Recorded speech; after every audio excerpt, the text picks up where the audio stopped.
Zvicra drejt izolimit, nëse bëhen 10 milion banor, dyert do të mbyllen për të gjithë. Mbështetja në rritje për partitë e djatha në Europë, po i shtyn vende të ashpërsojnë rregullat për hyrjet e të huajve.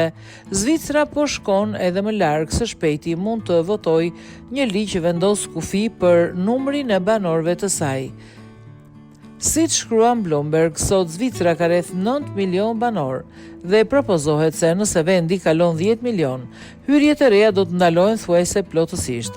Kjo do të vlejë për çdo, për të ikurit nga lufta, për punëtorët e kualifikuar dhe për ata që paguhen shumë.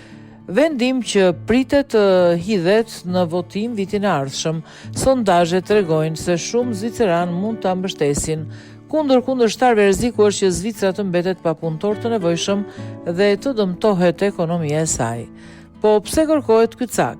Zvicra ka një ekonomi shumë të fortë dhe kjo ka të rriqur punëtor nga shumë vende.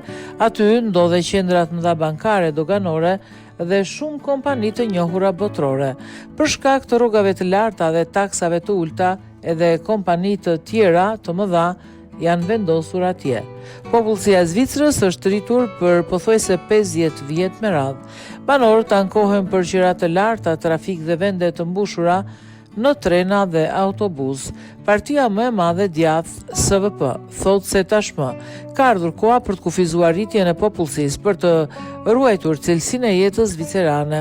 Sa shpejt po rritet popullsia? Në 10 vitet e fundit, numri i banorëve është rritur me rreth 10%. Në vendet e BE-s, rritja ka qenë shumë e vogël.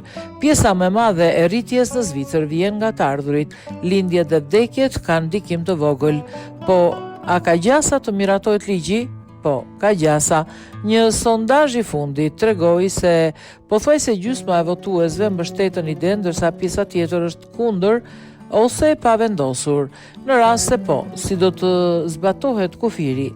Plani ka disa hapa. Nëse Zvicra arrin 9.5 milion banor, do të kufizohen më shumë kërkesat për azil dhe bashkim familjar. Ata që janë në vend përkohësisht nuk do të mund të marrin leje të përhershme ose shtetësi. Nëse popullsia kalon 10 milion, Zvicra do të tërhiqet edhe nga disa marrëveshje ndërkombëtare që rrisin numrin e të ardhurve.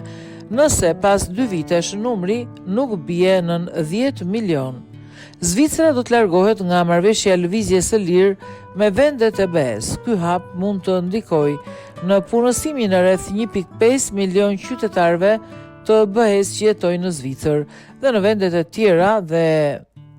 vendet e tjera të Bashkimit Evropian, ku shkon më shumë se 40% e mallrave zviceriane.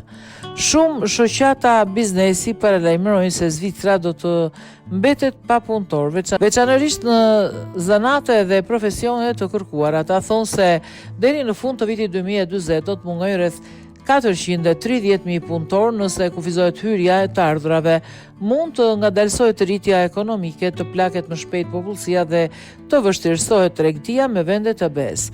Mbështetësit e nismës thonë se qerat dhe shpenzimet publike do të tulen, por kundërshtarët besojnë se dëmi ekonomik do të jetë i madh.